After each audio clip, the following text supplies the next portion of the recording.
이름으로 문화를 드립니다.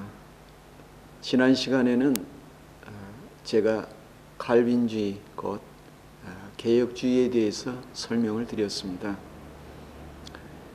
칼빈주의 곧 개혁주의는 칼빈 개인의 사상이거나 혹은 종교개혁자들의 사색에서 얻어진 결론이 아니라 그 견해들의 또한 집합체라기보다는 성경의 가르침, 곧 바른 해석의 신학 사상이라고 이렇게 말할 수 있습니다.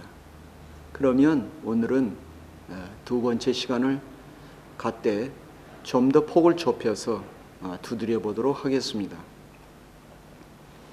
우리가 얼마나 간악한 존재인가 하는 것은 하나님께서 자비와 긍휼과 은혜를 베푸셔서 우리를 구원하셨는데 우리 스스로 자초한 멸망의 길에서 떠나 심판받아야 마땅한 자리에 들어와 있는 자들을 하나님께서는 은혜를 베푸셨다는 겁니다.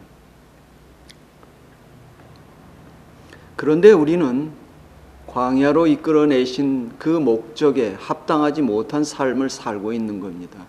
그것이 무엇이냐면 우리는 더 이상 종이 아니라 자유자로 하나님께서 부르셨다는 사실입니다. 그런데 우리는 자유자로 사는 인생, 곧 광야의 삶이 늘 우리에게 불평과 불만으로 가득 차 있는 겁니다. 왜 그렇습니까? 우리에게 만족을 주지 못한다는 겁니다. 애굽 땅에서 떨어지는 부스락이라도 먹고라면 유일한 만족으로 마치고 살 자들인데 하나님께서 우리를 그렇게 부르지 않으셨다는 사실을 우리는 망각하고 사는 겁니다. 이스라엘 백성들이 광야에서 살 때에 애굽 땅에서 많은 것을 가지고 나왔고 또한 그것으로 만족을 누리며 살았습니다. 그런데 그 이후에 하나님을 시험하는 과정 속에서도 늘 불평과 불만으로 가득 찬 부분을 우리는 성경을 통해서 늘 대하고 있습니다. 주인의 상에서 떨어지는 부스락이라도 먹고라면 그런 비참한 생이었지만 우리는 늘 그것을 바란다는 사실입니다. 그런데 하나님께서 먹이시는 방식은 그와는 전혀 다른 양상을 보여주고 있습니다. 그것이 무엇이겠습니까? 만나와 메추라기입니다. 만나와 메추라기는 광야에서 그들의 노력으로 얻은 것이 아니었습니다. 애굽 땅에서는 그들이 노력으로 수고하여 그나마 노동력을 발휘해야 주인의 상에서 떨어지는 그 무엇을 얻어먹어야 했습니다. 그런데 광야에서는 하나님께서 거저 주시는 것으로 체험을 입었습니다. 그것이 어떤 의미를 지니고 있다고 생각되십니까?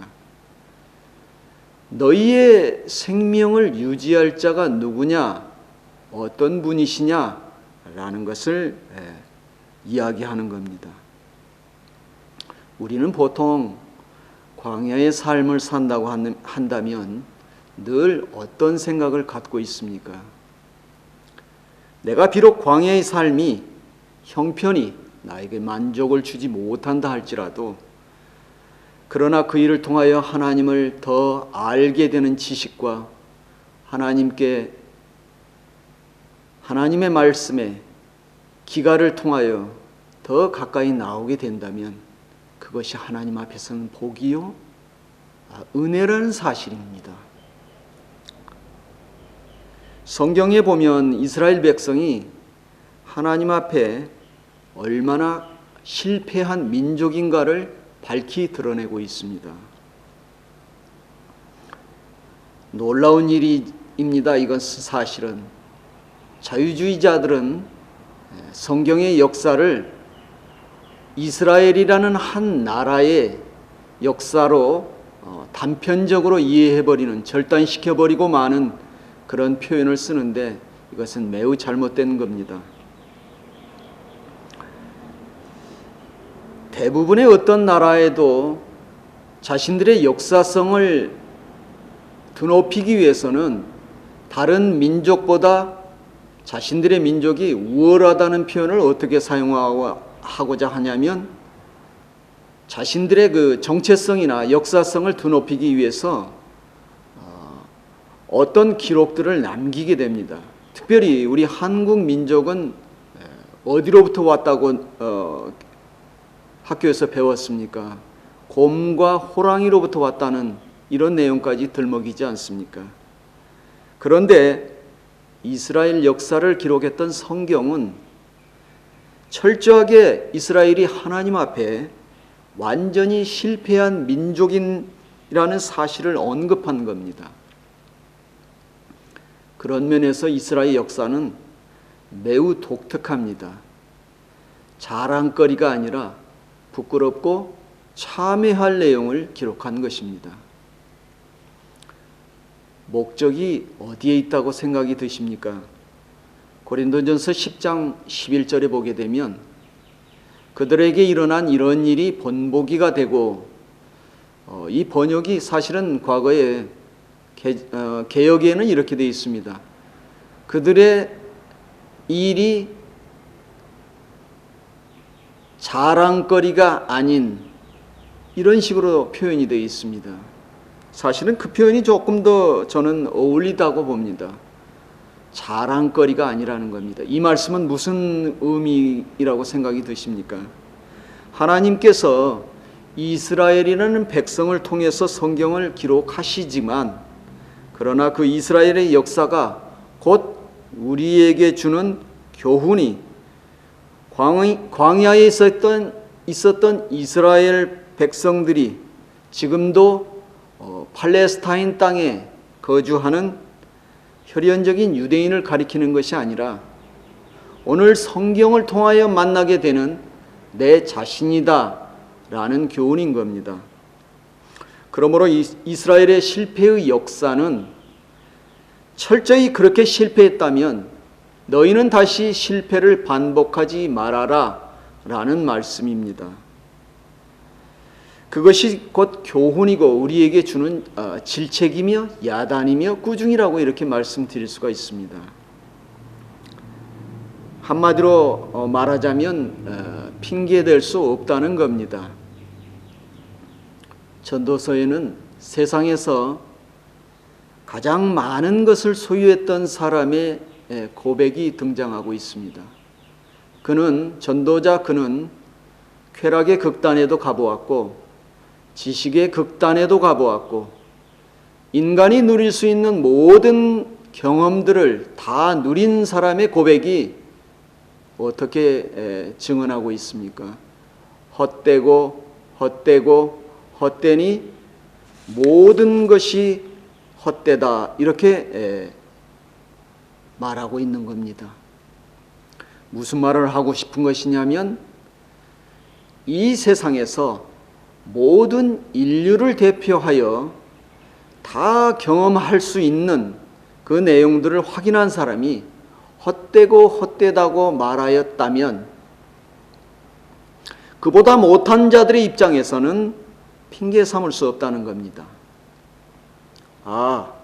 나는 쾌락의 극단에 지식의 극단에 경험해 보고 돌아와서 하겠다라고 하는 것은 세 발의 피보다 못한 핑계라고 할 수 있다는 겁니다.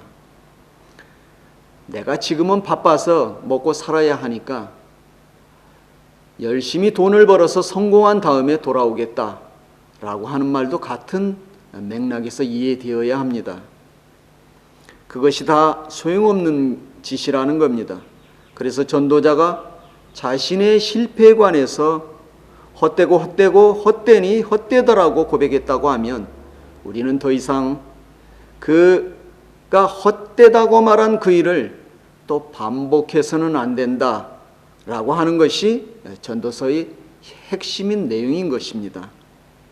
그러면 우리는 더 이상 신앙의 실패를 경험하지 않기 위해서 어떻게 할 것이냐 했을 때에 에레미야 선지자가 말한 에레미야서 6장 16절에 옛적 길, 선한 길입니다. 이것은 참으로 제가 생각할 때는 독특합니다.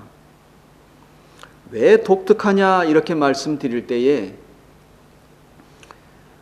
예레미야 선지자가 활동하던 그 시대는 앞서 제가 언급해드린 아모스 선지자만큼이나 그 시대상으로 풍요를 구가했던 그러한 시대였습니다. 그런 시대를 향해서 예레미야 선지자를 통해서 하나님께서 말씀하신 내용의 근본적인 본질이 무엇이냐 했을 때 세상적인 풍요가 결국엔 하나님의 심판을 받을 만한 내용으로 오게 되었다는 겁니다. 제사장에서부터 어린아이까지 참남한 일을 하게 됩니다. 하나님께서 선지자를 보냈을 때에 그들이 귀 기울이지 않았을 뿐만 아니라 자신이 의지대로 행한 것에 만족을 누리고 도무지 귀 기울이지 않았다는 사실입니다. 그걸 듣지 않아도 풍요를 경험할 수 있기 때문에 그렇다는 겁니다. 내가 충분히 이 세상에 누릴 만족이 내 안에 있기 때문에 더 이상 하나님을 찾을 필요가 없는 것이고 하나님에 관한 진리의 지식에 관심을 기울이지 않게 되는 겁니다. 그런데 또 거기에 어떤 사람들이 등장하냐 하면 거짓 선지자들이 등장하게 됩니다. 거짓 선지자들의 메시지는 평안의 메시지입니다. 14절에 보게 되면 같은 에레미야서 6장 14절에 보게 되면 재미있는 표현이 하나 등장합니다. 거짓 선생과 참 선생이 그것입니다. 거짓 선생은 지금 성도들이 세속적인 풍요에 길들여져서 오히려 그 일을 통하여 하나님의 심판을 받을 자리에 있음에도 불구하고 그것을 가볍게 영어 표현으로 식으로 하면 slightly 대수롭지 않게 여기는 겁니다. 말하자면 영적으로 굉장히 중병에 걸려 있음에도 불구하고 괜찮아, 하나님 사랑의 하나님이셔, 좀 더 기다려 주실 거야 라고 평안의 메시지를 준다는 겁니다. 이것은 하나님이 주시는 평안이 아니라 인간이 주는 평안인데 그 사람으로 하여금 자신의 처지에 그 상황에 계속 머물러 있게 하는 평안을 말합니다. 그러나 이와는 다르게 참된 평안은 어떤 것입니까? 교회에서 내가 하나님의 말씀을 들을 때에 지금 내 상황이 얼마나 시급하고 위급한 것인가를 알게 된다면 내가 하나님으로부터 꾸중을 듣거나 야단을 듣거나 질책을 맞아서라도 바른 길을 가야 되는 것이 성도의 삶의 본질입니다. 그런데 우리에게 평안의 메시지를 주는 거짓 선지자들은 계속해서 답변이 이럽니다. 평안하다, 평안하다 하나 평안이 없다, 없도다 이렇게 이야기하면서 우리에게 진정한 평안을 예레미야 선지자가 말하는 겁니다. 그것이 곧 앞서도 언급해드린 옛적 길, 선한 길입니다. 하나님께서 이스라엘 백성들을 인도하셨던 그 길을 예레미야 선지자를 통해서 돌아보라는 것인데 지금 그것은 성경에 기록되어 있으며 이스라엘 백성이 하나님 앞에 서 있느냐를 보게 된다면 지금 우리 자리를 반감시켜서 하나님의 품을 떠나서 참된 평안을 마치 있는 것처럼 그런 식으로 살게 된다면 그것은 참된 평안이 아닌 하나님으로부터 나오는 평안이 아닌 인간이 주는 메시지인다는 사실을 깨달을 수가 있습니다. 그러므로 우리가 예레미야 선지자를 통해서 옛적 길, 선한 길, 하나님께서 그것은 늘 인도하셨던 길이고 과거에 이스라엘 백성들에게 인도하셨던 그 길이며 지금도 인도하시고 계시는 그 길이고 오늘 현재 우리에게 인도하시는 그 길이라는 사실을 기억하시고 그 길은 하나님으로부터만 나오는 선한 길이라는 것을 깊이 깨닫는 우리 모두가 되어야 하겠습니다.